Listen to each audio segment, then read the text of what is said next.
Welcome to this strategy-rich edition of The One Thing podcast, hosted by Ron Sheets. On each episode, Ron introduces you to the amazingly successful entrepreneurs from his Rolodex who reveal the simple truths behind the one marketing strategy they rely on to produce extraordinary results. Each episode is guaranteed to expose you to a proven approach for producing high-value and highly profitable business. Welcome to this episode of The One Thing podcast. Hey everyone, it's Ron Sheets. Before we jump into this podcast episode, I wanted to take a moment to prepare you or set up for what we're going to discuss in the podcast. It is a little bit out of the ordinary from what I normally do. One reason is that in most podcasts, I talk to guests in regard to specific strategy. What to do, how to do it in a business for marketing or advertising. In this episode, we're actually going to step a little ahead of strategy with principle. So without principles, you can't have strategies or tactics because they're all built upon the principles. I had the chance to talk with a pastor of a local church, which is why I wanted to set this up. It's rather out of the ordinary. What does a church do that we could learn from in their marketing and advertising? Well, I first became aware of this church years ago because of my relationship with Pete Lillo, as Pete and his wife Donna are parishioners of the church. And I've been to the church. I've seen it operate. It's a wonderful church.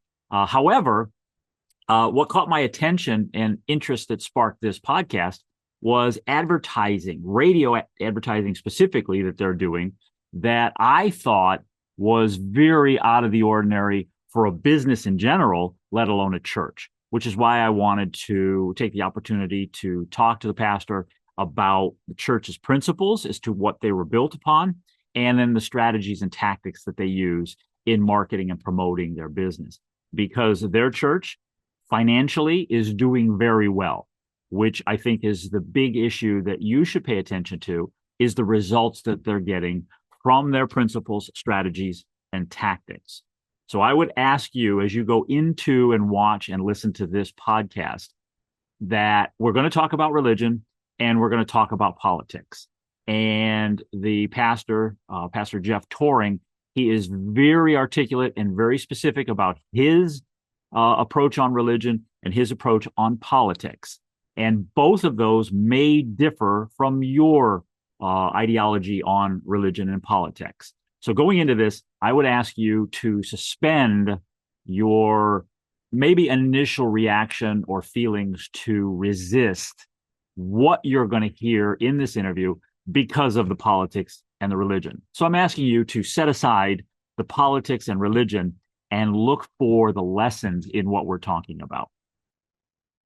Hey everybody, it's Ron Sheets and welcome to another edition of the One Thing Business Podcast. As you will see, this is a little different. We're not coming to you from my studio for this podcast, and that is because I think it was important to bring you on site with this gentleman, who I'll introduce in just a moment. And normally in the podcast, I talk with our guests about largely strategy. What strategies, what one thing can they do in their business that elevates them, that they would never do without? Today, we're going to talk strategy, but I also want to get and talk a little bit about principle, because as we know, you first have to have the principle before you can have the strategy, and you can't have the tactics unless you have the principle and the strategy to have the tactics. So today, I am sitting here with Pastor Jeff Tauring, who is the pastor and founder of Liberty Valley Church. And recently, I heard some of Jeff's advertising on the radio, which we'll get to in a moment. And it really sparked my interest to want to talk to him more. Because as you're going to find out, this is a gentleman who approaches church like a business, which is why I have dubbed this episode The Business Behind Church.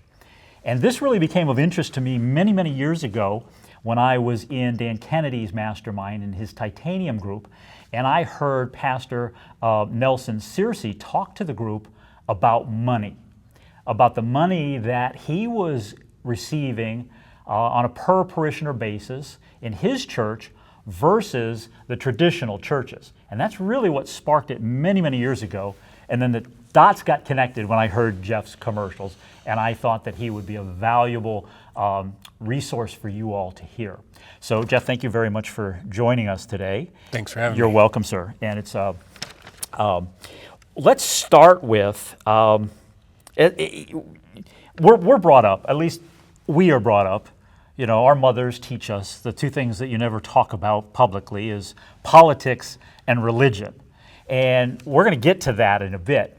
But why don't we start with a little bit about you, your background, because you're an entrepreneur who now also has started a church so many years ago. Why don't you give us a little bit of a background on your story? Yeah, sure. So I didn't become a Christian until 1997. Prior to that, I owned a body shop building high-dollar street rods. So I was an entrepreneur. My father owned a body shop too. So he was an entrepreneur, I was an entrepreneur, and that expanded. But then you learn things just being in business. And there are certain things in business that work and certain things don't. But the shop that I had was always word of mouth advertising. Always the best advertising was word of mouth. So I never did actually any advertising.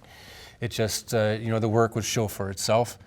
And as long as you have a niche in there where you're not just doing everything, but if you can focus it down on a niche, which was street rods, generally 28 to around 60, then you have a different crowd that you're trying to gain. Yeah, you have a different focus, but also a very laser focus with a specific crowd. Right. Yeah. Yeah, niche. Yeah, yeah. And then for you said you didn't get, what finally for you was the calling to get into religion, to become a Christian and spread the word? Well, that's a long story. Give me the short version, the Cliff's Notes version. Right. So we weren't a religious family. My mom and dad were Fonzie and Pinky Tuscadero and the Greasers. So when I finally came, through certain events, brought me to look for the Lord. I thought the things that I read in the beginning were if this is true, and the things that I'm reading in Scripture or the Bible or things that I'm hearing, if this is true, then that ought to, that would cause a man to dedicate his life to it. Because if these things are true, and I had never heard that before, I never heard the gospel before being really 22, 23 years old, and I'd never heard it. Mm-hmm. So if that is the case and this is true, then it really does call for your devotion, your dedication, which then I ran with it and then felt the call to preach the same year that I became a Christian. Mm-hmm. So I went off to Bible college, got all Fs, and because there is a basic understanding of religion that I did not have. Yeah. We were about chasing cars and girls. So that's a drastic different life. So I read through it, I got all the Fs, and I walked out thinking, oh no. And then I just studied for another year and then started again and then graduated. So when you were going through school, what you're coming from a different perspective than probably a lot of others in it. What were you finding about what it was that you were being taught? Did you find yourself challenging what you were being taught or accepting? I'm curious as to what your mindset was. You got all Fs. No. You're claiming it's because you didn't know. Yeah. I think there's something deeper. No. Well, no, I did not know anything when I got started. But so my first year was Fs. The second year's was C minuses. And at that point, I'm taking it in like sipping from a fire hose. Yeah.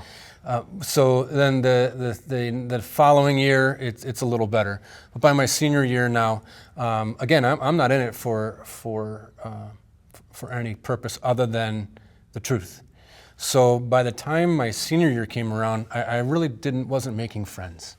So on the exams, I would put the answer that the teacher wanted. And then I couldn't help myself but to write the real answer in the column. And that would irritate a few people. Or I would just ask questions that I already knew the answers to, and that was against that particular denomination or that whatever it was. But I'm not interested in denomination. If I'm going to dedicate my life to this, it has to be the truth. unvarnished. And so, and that led me to understand independence. You need to be an independent thinker, searching the Lord, follow. We have Scripture that is the authority, truly, and so we're going to allow that to happen. When you went to school to learn the Word of God and to carry it on to people, when you entered, what was your objective? Was it different than when you graduated? Because as Pete has explained to me, that coming out of school, you had an idea and a path that others that were with you in school were, no, you should do this. You should, I think if I may be speaking out of turn, but one of the things that Pete mentioned to me is that you should call your church a Baptist church. And you said no. Right. So right. do you understand what I'm Sure. asking? So share that. So where was your view and objective versus what they were coming out of? You learned it like a fire hose coming at you, but how did you absorb it, and what were you going to do with it that was different than what everybody else was going to do with it? So I noticed through school years and just after that to put the Baptist name on the sign is you're limiting yourself, because then sometimes Baptists may have a reputation that there's Southern Baptists or snake handling Baptists, there's this kind of Baptist, but you're definitely limiting yourself to that. So if somebody drives by and they're saying, well, I'm not a Baptist, and that's for Baptist people. And at that time, I was not a Baptist either. When I just was lost. I just was a normal Cleveland kid. So I thought, well, why would I want to put something on there that may restrict growth by having this label? I mean, I am a Baptist, so and I tell everybody that, but there's no reason to have that on your sign to restrict growth. At the end of the day, if you go to heaven and you're a Baptist or a Presbyterian, that doesn't matter to me really anymore. So, but the people that I grew up with at camp really frowned on that, thinking like, you're a traitor, you're embarrassed to be one of us. And I said, well, I really don't care what you think. We're here to win. And so we left it off, and within the first year, I think, we went from 5 people to 35 people that weren't from other churches, which that's the way it normally goes. So if you look at different churches that come into the area, all they're doing is taking church people from one flock, and then they're moving them over to this flock. And my goal was not to do that, but my goal was to see, well, is God in this really? So, and the only way how I could be the judge of that is I want to take people who are blind and see if the miracle happens of them coming to the light. I don't want to take fish from other tanks who already see, because that's easy. That's just business. Better music, better carpet, better lights, better whatever. But to actually see blind people coming to the faith, only God can do that.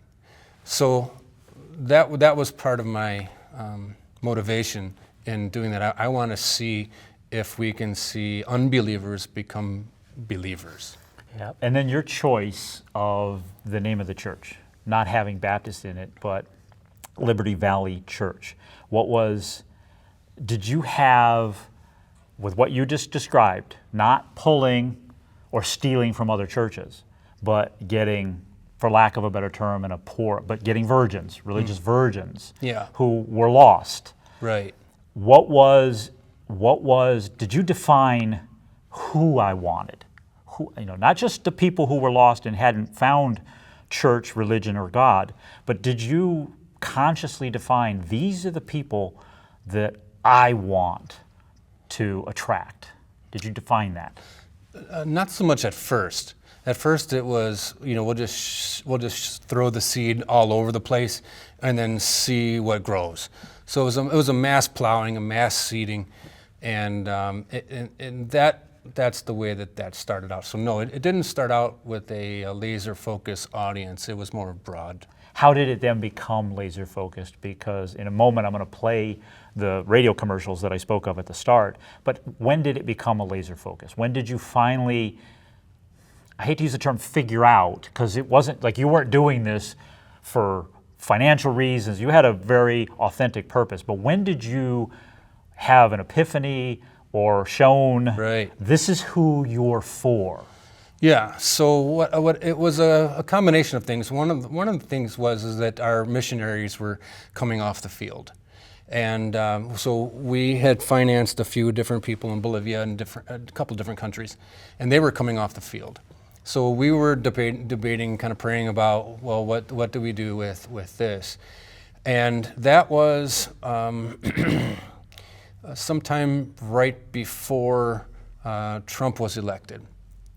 And so we've always been conservative, we're typical, somewhat conservative.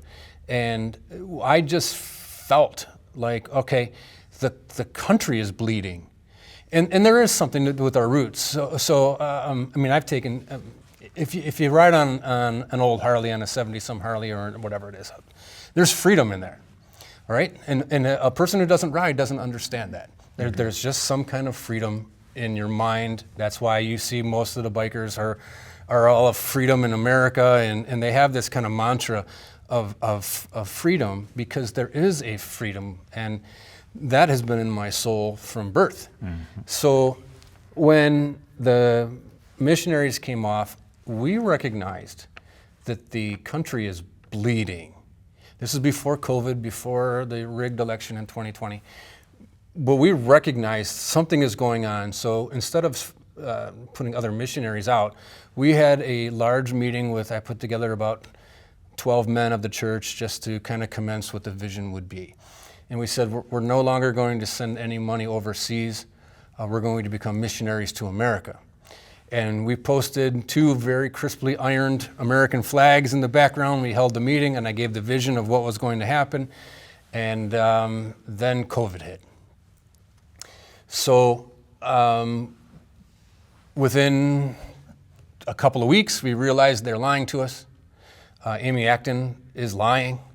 And so this then becomes a spiritual issue, because we have political leaders who are outright blatantly lying in a way that is almost evil. So that we already were heading down this road. And what that did is that, first of all, confirmed that we're on the right road. But then it shaped the road a little bit more, because Jesus tells us to watch the trees. In other words, watch the nations. You're supposed to be geopolitically astute. You're supposed to have an international understanding when Jesus says that. And so we kept an eye on this global situation of a pandemic, and then shaped it. And then we took Bible scriptures that would teach people how to react in this situation. And so when COVID hit, before this, we were a typical church, 100 people, 125 people or something like that. And it was your typical, young church. Then COVID hit, and we had just finished the building. That was brand new. So we bought 20 acres of the farm, and we built a new building. And I think we were at that time close to, I think it was 300,000 or so in debt. And then COVID hit, and we went down to 30 people, including children. We had people that I literally told them, if you don't stop talking the way that you're talking with the nonsense, I'm going to remove you, because God has established something here. And if you're not for us, Jesus says you're against us. So, we didn't close. One of my deacons wouldn't even shake my hand. It was somewhat like this, but we stood our ground, because I just felt my ordination is from heaven. And come hell or high water, I'm going to be preaching the gospel from my pulpit. And I don't care if anybody comes or 3 people come. So we did. And the Lord blessed, the whole thing became large. So even pre-COVID, when we had those meetings, we were on the road, and the road began to be shaped. And now the river is kind of starting to pick up steam, and we're starting to carve ground within this river, and it's picking up more steam. So we ended up going from 35 people to 400 people. And again, it was the same mission. So it wasn't just a bunch of people from other churches. We had people that were coming, and they were unbelievers. You would talk to them, and how did you become a believer? And the answer really was pretty shaky. And so then they would become believers, and then we ended up baptizing 30, 40, 50 people. We outgrew the building. We put on balconies in the other building. We outgrew that, and so then we ended up building a whole other building, and one thing led to another, and now it's just blasting at the seams. Yeah. So let me take a break here from talking with Jeff and play 2 radio commercials that Jeff has recently put out on the air that you will hear. Whether you agree with them or not, or whether you agree with what he's talked about or not, do not miss the message of what we're talking about. This is not about religion. This is not about politics. This is about business growth. So let's play the 2 radio commercials, and then we'll come back. Vote no on issue 1. In the red, white, and blue, the land of the free, we have the privilege to vote, to elect people to office. A republic, a representative government. This is a bedrock of liberty. So, an absolute no on issue 1. Freedom for the family is a vote no on issue 1. In the republic, we don't appoint oligarchs. We elect representatives.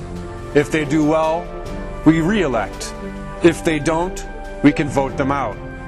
It is the American way, the American dream, and we intend to keep it that way. On November 5th, vote no on issue 1. This message is paid for by one of his footmen. I'm Jeff Tauring, pastor of Liberty Valley Church.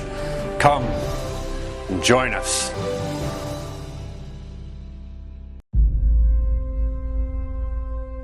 In 536 BC, an unusual man, a man of wealth, came to help the people of God, King Cyrus. In 446 BC, another unusual man, a man of wealth, also came to help the people of God, Nehemiah, cupbearer to the king. Today, another unusual man, a man of wealth, has come to help the people of God, Donald J. Trump. He stands against the beast of Revelation 13, the globalists. He stands for liberty, for family, and for freedom. On November 5th, cast a vote to make America great again. This message is paid for by one of his footmen. I'm Jeff Tauring, pastor of Liberty Valley Church.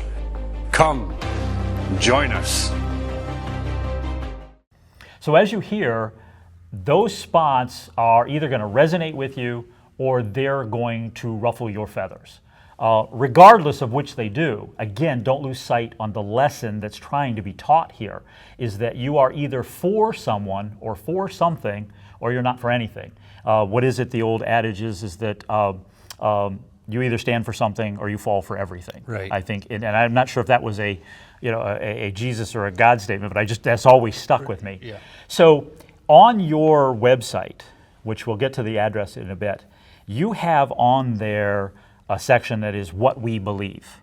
And they're very short paragraphs, bullet pointed, for no other word, but they're very specific about defining what you believe as a church.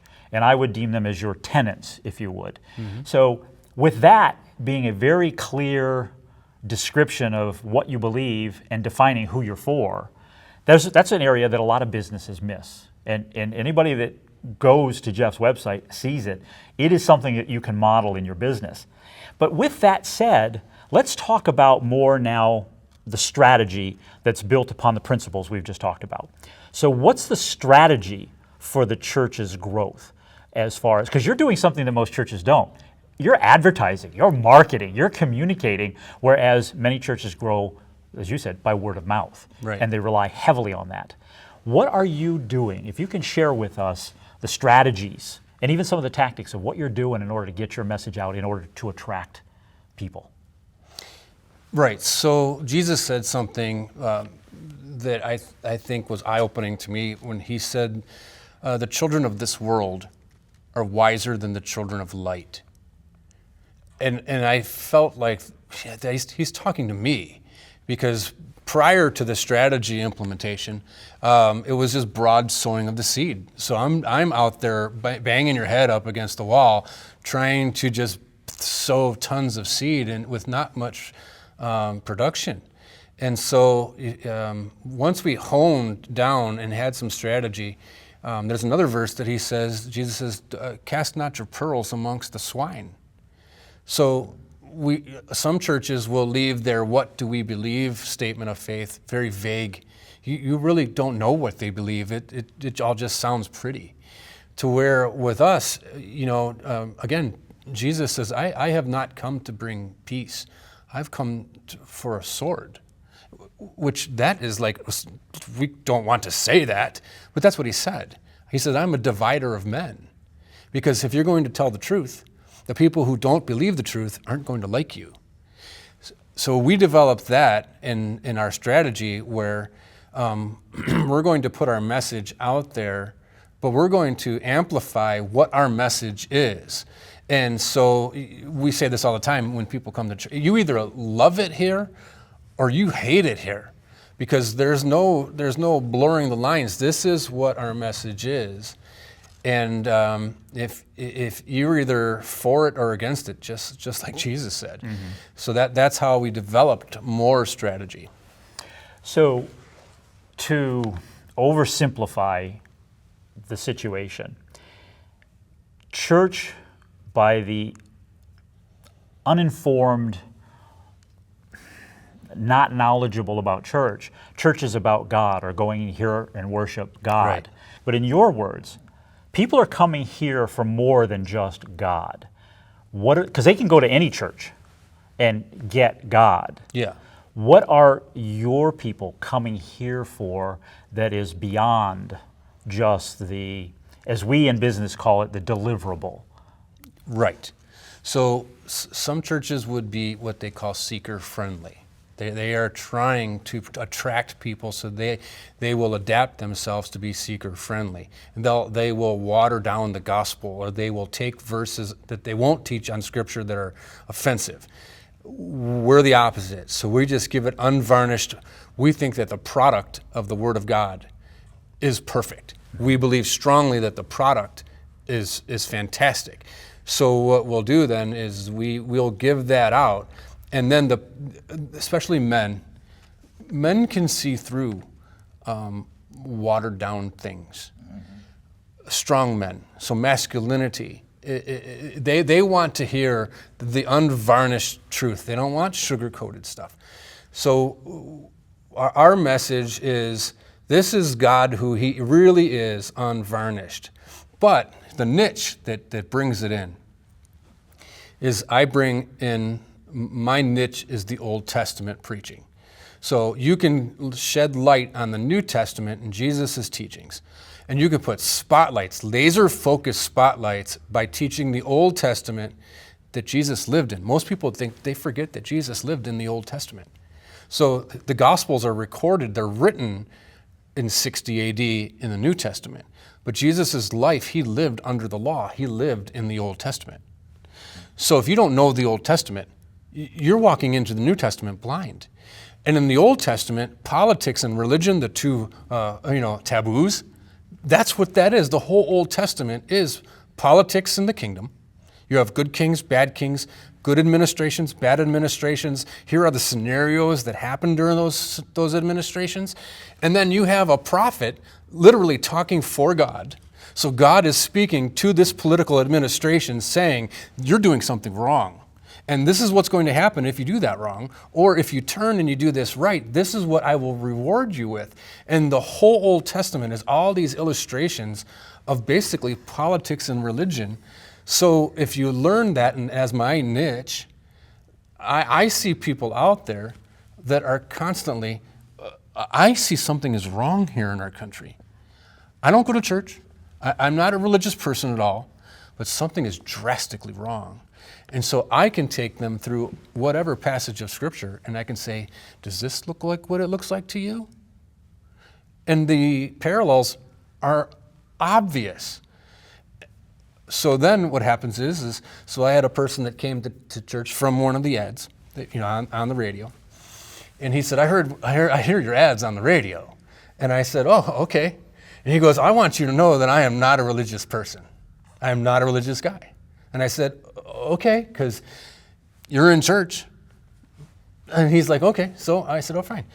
The following Sunday, he comes back and he walks up to me afterward and he said, hey, I just got to tell you that I am not a religious person, but your politics message is just right on the money. He doesn't realize that I'm teaching the Bible.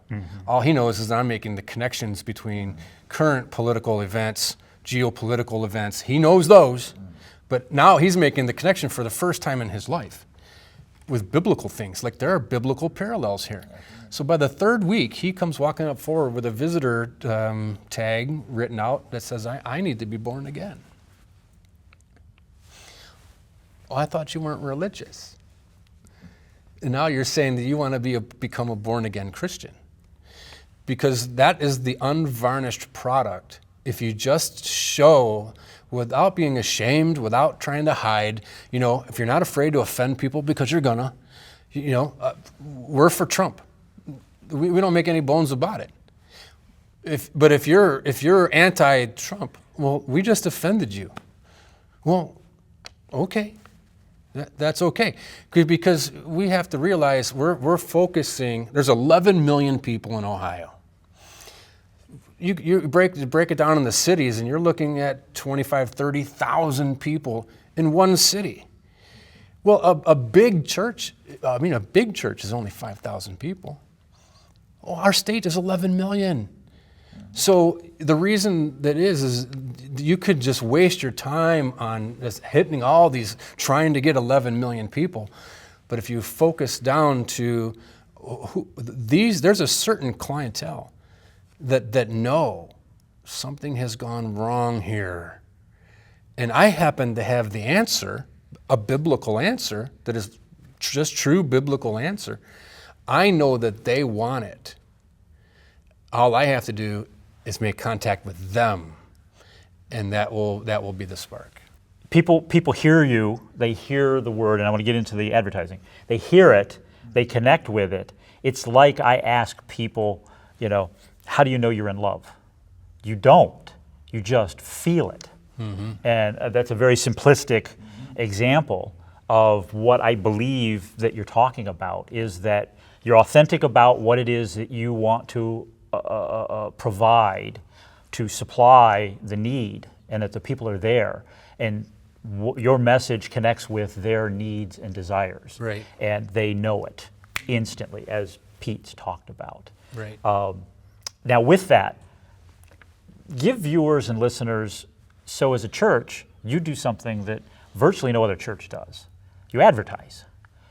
If you could run us through, what do you do? What are all the different things that you do in order to get your word and your message out to attract people to come? What venues we use? Yeah, so you're on the radio. You're doing actually radio advertising, yes. Which, my gosh, how many churches are doing you're buying radio time. Yes. But what other things are you doing to reach the people, advertising-wise? Is it mail? It's mailers. Okay. Yeah. So the big thing is you have to get out of, for us anyway, it's our echo chamber. You have to get outside of the echo chamber. So again, Jesus said, "You're the salt of the earth." And the country boy, because a lot of people have the adage, you can lead a horse to water, but you can't make him drink. And the horseman says, that's foolish, because you can make a horse drink by giving him salt.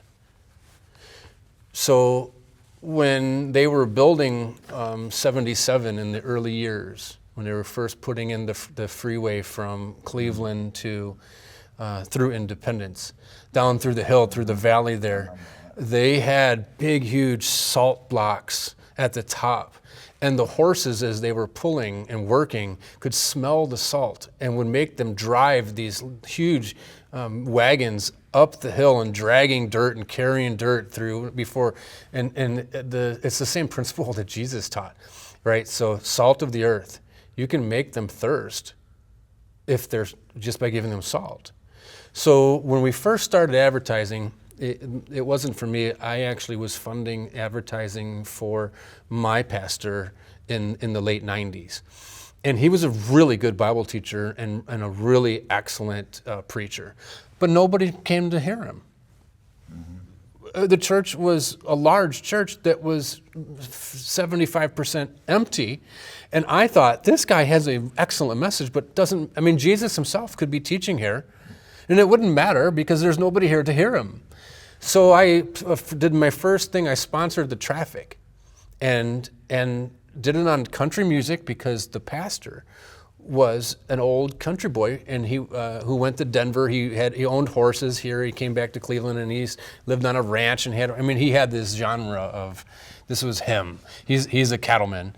So I thought, well, we're going to advertise to that specific audience of country music, and that it didn't really pan out, but it was the right way. So then I studied it more, and I read through a very dry transcript of 1947, the Intelligence Committee of the United States Senate.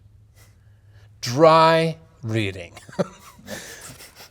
But it talked about the study of propaganda, the art of propaganda. You can feed someone the perfect amount of information, but if it doesn't reach their heart, you lost them. If it doesn't touch their emotion, you lost them. I don't care how perfect and accurate it is. It can be as perfect and accurate as the Bible. But if it doesn't have the salt, if it doesn't have the humanity aspects, if you don't touch the human, Jesus says, what should you do with salt that has lost its savor? It's good for trotting under feet. It's good for nothing. That's the key. And I learned that through that long transcript. And I've also studied other propaganda, just because the early 1700s, I'm a student of the Revolution. Most people don't realize that the pamphlets that went around through the Federalist Papers and the pamphlets of Ben Franklin, Philo Publius, those were anonymous papers, but that turned the country. Mm-hmm. That absolutely changed the countryside. Yeah. And so, again, it's the same thing. It was propaganda that changed because it touched people's heart. It doesn't take a broad majority, but it takes a relentless minority setting brush fires of freedom in the hearts of men. That touches the heart of men. Right. And when I first did my own things, the radio, the fish, I'm the fish.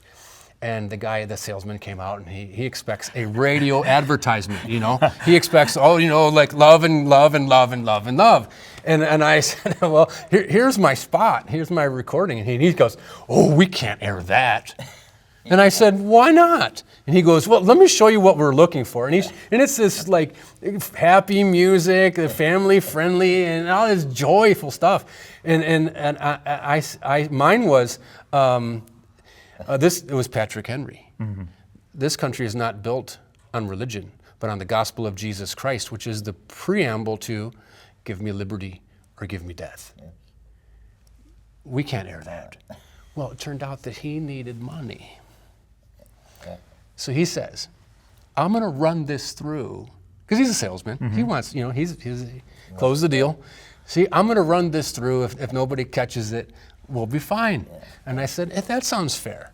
So we ran it through, and we got a ton of response, positive response. I mean, a ton.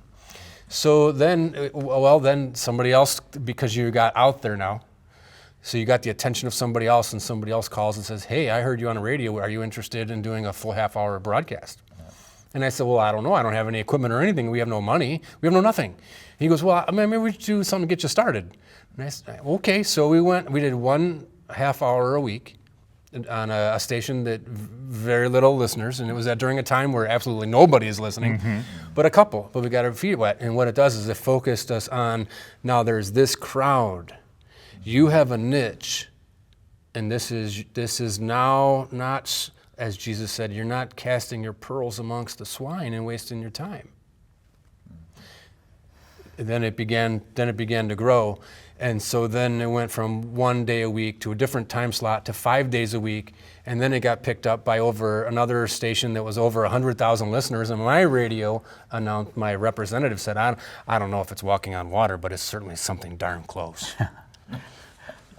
So I said, well, hey, the Lord is opening the doors, we'll take it. But then what happened was we honed it, because you learn, like, okay, this is what's happening. And then, because we go out on bike runs and things, and people don't expect the preacher to be at a Harley run. Some people don't recognize me in a suit. They only know me in shop clothes. Then there's other people who don't recognize me. They don't ever. It's like there's two different things. So I could be there and they'll hear the name now, the voice. They'll hear my voice because it's become so familiar on the radio that you don't. It's working. Even the tagline. I was standing by somebody and his back was to me, and we were talking. And our tagline in the ads are, "Come and join us." But you can say it like, "Come and join us," or you can say, "Come and join us." The guy heard my voice, didn't see my face, quoted the commercial out loud. "Come and join us." You know you. He goes, "Is that you?" And I said, "Yeah, that's me." He goes, "You're the preacher?" And I said, "Yeah." And I'm in full, head. I'm out on the bike, so I'm in leathers and everything too. And he goes, "That's you?" And I said, "Yeah." He goes, "I'm coming to your church," and showed up the next Sunday. Yeah. So they connect with a message, and they connect with the person who's delivering the message, which is not that far, and I'm far from a preacher or whatever, but it's not far at all from what Jesus did, and you're doing the same thing to reach a specific audience. So let's get to the part that you never hear at all talked about for churches, is that how does this translate for you in donations, in money, in growth? I mean, it's apparent on the expansion and growth of your church, is that I look at the congregation that you had here today, and I ask myself, I've been to churches, I've been to Catholic churches, I've been to Protestant churches, I've been to Baptist churches, I've been to all kinds of different churches, and I ask myself, how many of those churches would love to have this size of a group, hear them deliver the gospel of the Lord, not for the ego, but just because you're making a difference. Right. So from the money standpoint, if you're comfortable, and I don't want numbers, because you're a nonprofit organization, but I want numbers. You can't grow to where you've been without the money. What are the results? What have the results been from when you started to where you're at now with this amazing house? So people are looking for leadership. They are starving for it. I mean, that is in a lot of different venues or different, they're looking for someone to take the lead. And so you're interested in being successful. We're not interested in the money. There's nobody here on staff. There's nobody here at this good-sized church that is on full-time staff. So I still work in a backyard garage to make my money. My associate, he works selling rims in sales. So, and we're the only two people who collect any kind of pay, but it's less than poverty. Let's just leave it like that. So I work in the garage. But because of the strong leadership, when we were outgrowing the other building, there was standing room only. So I said, hey, let's build some balconies in this thing. Mm-hmm. And so my father-in-law and we just looked, and kind of designed it in our mind, and we thought, well, we'll be able to get this many more seats in the building, and it'll be helpful to build balconies. But there. The steps of the good man are ordered of the Lord. You can't deny that. And I've been in the business now serving the boss for almost 20 years, and you just learn things. It's a humbling position, a privilege to be able to see the boss work. And this is how that worked. So we had a meeting with my associate, and we came together, and he goes, well, how much do you think this is going to cost, these balconies? And I said, I think about $25,000 a piece, so we're looking at around $50,000. The following Sunday, somebody came up to me and said, I'd like to give a donation for the balconies. And it was $50,000. Okay, that's just the old building. that's just small. So then when we talked about, well, we're going to do this, we're going to start this other building, and it will be about the building now will in phase 1 holds 1,000 people, but balconies are already in the drawing, so we're looking at somewhere around 1,500 to 1,700 people in auditorium. The bid for that, if somebody were to build that, is right around $10 million. I had a tremendous what we call the geriatric team of men, about 7 elderly retired men beside myself, built the building ourselves, so it didn't cost nowhere near $10 million. But this is what happens. So a gentleman comes to me and he says, I'd like to meet you for lunch. Now I'm busy because I'm working full time, pastoring a church. Now we're starting a building project, so I'm running 70, 80 hours a week. And the guy says, I want to meet you for lunch. And I said, oh, well, who are you? He goes, well, I don't come to your church, but I'd like to talk to you. And I said, well, I don't know. He goes, well, I'm a radio listener, and I learned a long time ago from King David to go in and out of the people. When I do homeless ministries, sit with the homeless people, listen to what they have to say, serve them. Forget who you are, serve them. So this guy calls and says, I want to do lunch, and I said, fine. And we went out for Panera, and we talked for a little bit, told me a little bit of his story, and then slipped me a check for $100,000. And I said, oh, and I came back, and you tell the people, we haven't even really broke ground yet, and the money is starting to just pour in. And so we had several people that they just said, I can't believe you say what you say on the radio. I can't believe that you mix politics and religion. And then you say it in a way that is so unvarnished that the lawyers are getting kind of spooked over at some of the radio stations. And he said, but I appreciate what you're doing, and so here's a check for $50,000. And that happened several times. This whole project then will be out of debt within 6-8 months. And how long has it been from inception to where we are today? It took us a year to build, and it's been open since July 4th. It was our first service. So what are we, October 1st, I think, or November 1st? July, August, September, October, 4 months. 4 months, yeah, and the whole thing will be debt-free within less than a year. Then the work will begin in full steam, because I think that and so we do, like you asked about other things besides radio, podcasts. We have an IT department now that is growing so much so that we have our own servers, so that no one will be able to shut us down if it gets that big. So what happened to like Twitter or whatever, they shut down the servers.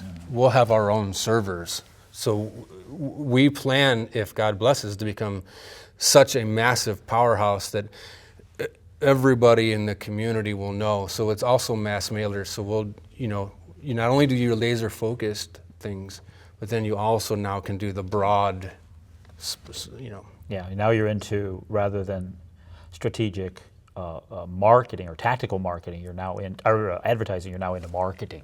It's spreading the message, and many people confuse advertising and marketing, and they're not synonymous and so forth. Right.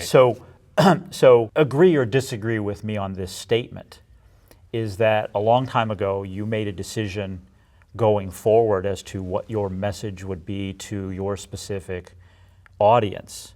And you said this in one way or another earlier on in our conversation, is that if they don't come here, they're going to go someplace else, and that may not be right for them, and they're going to then go to someplace else, Right. And I think the business lesson in that is that, as I said before, you either stand for something or you fall for anything, is that it's apparent you're committed to your purpose, and it doesn't matter what gets in your way. And it was apparent it didn't get in your way early. Right. It gets in people's way early, and they try to conform. They become sheep. Right.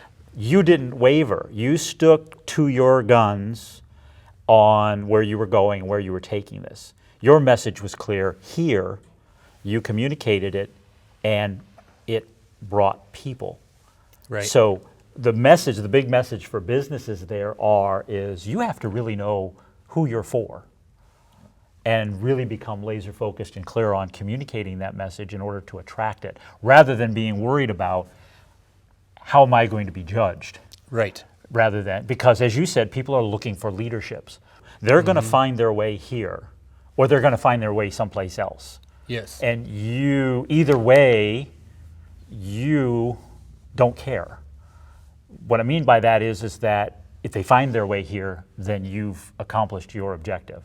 If they find their someplace else, that's okay too, because then they weren't right for here. Right. Is that, would that be an accurate statement? Yes. Okay. So I have two questions, and I thank you for your time. The first question is, when you set out originally, did you see yourself then where you are now? I wasn't overly confident that it would achieve the goal, but I saw it. Yeah, I had the vision of it. Only because it was the same business tool. Like you said, it's not necessarily religion. It's the same business tool. So I had a business mission to become a millionaire by the time I was 30 years old. In building high dollar, it was 6-figure hot rods. So you're looking at one car that's $125,000, and you have this, and you have a plan to execute that you will accomplish that goal. And so I was well on my way to that before I sold out, or halfway sold out. So I would just implement the same thing. So we're starting out with 5 people, but I can see on the horizon this could end up, if we implement and if you're diligent. So and I don't mean to draw out the answer, but I just recently am reading the autobiography of Ben Franklin. Mm-hmm. And Ben Franklin had a difficult time with the faith because he was so educated that his Presbyterian preacher was not educated enough. And it made him shipwreck because he just felt like the guy doesn't study or he's not zealous enough or whatever it is. So he left. But get this, his father put in his mind to recite and memorize one of the Proverbs that says this: the diligent man will stand before kings. Diligence. You have to be diligent. So he wrote that when he was young in his memoirs, reminding himself as he was just starting out his first printing business. He didn't even have all the printer, but he remembered what his father said. So he remembered Scripture, even though despite his faith was struggling. He was walking away from the faith, but he had that Bible verse in his mind: a diligent man stands before kings and not before the mean men. He wrote that in his memoirs. He made a comment about that later on in his later years regarding his early writing. He said, actually, I've stood before 5 kings, and I've sat and had lunch with a 6th. It's diligence. If you are diligent, God says, I am a rewarder of them that diligently seek me. So in the beginning, I was definitely locked into being diligent and faithful, and could see that the general fruit of that would be the diligent man stands before kings. That's what the Bible says. Now, will I accomplish that? I don't know, but I can tell you that I can accomplish being diligent, and then the work plays out. So that's probably would be the mark for that. Mm-hmm. Excellent. That's excellent. So in conclusion, if people, watchers, listeners want to learn more about you, about the church, about what you do, and this goes to an international market, so I can't necessarily say that people are going to want to come, but there are people that may. How do they find out more about you, find out more about the church? Where do they learn more? The name of the radio broadcast is Time in the Vineyard. Of course, Liberty Valley Church website, libertyvalleychurch.org. But then the political activism, which is our statement, Our mission statement is the churchmen and the statesmen combine. That already is going international because of what's happening in the Middle East. So I have taught the biblical understanding of current events on the ground in the Middle East through Scripture. And that has had a large order, or a few listenership, in Lebanon, just north of Israel. Wow. So that's where it can be found, and then the YouTube channel, I think, is one of his footmen where you can watch the videos. Good. And I would encourage people, and I'll post the resources that he spoke of. I would encourage people to go and study it. Just last week with our mastermind group, I spoke to the group about the importance, and you just hit upon it with Benjamin Franklin, about the importance of studying and understanding history, because we're really not living anything new. Right. And what was done will be done again. Yes. And we can learn from it. And in a business sense, I see that there's so much forward thinking and not enough backward thinking. Right. To understand where we're going and what to do. So you're becoming the preacher, quoting Solomon. There's nothing new under the sun. There is nothing new. So, Jeff, thank you very much, sir. Yeah, I appreciate your time. I hope that you gained as much out of that interview as I did. It's a little longer than what I normally do in a podcast, though I wanted to touch upon every subject I could while I had the time with Pastor Tauring. Thanks for tuning in. I'm sure you got a lot from this episode. Join Ron and his next guest here on the One Thing Podcast.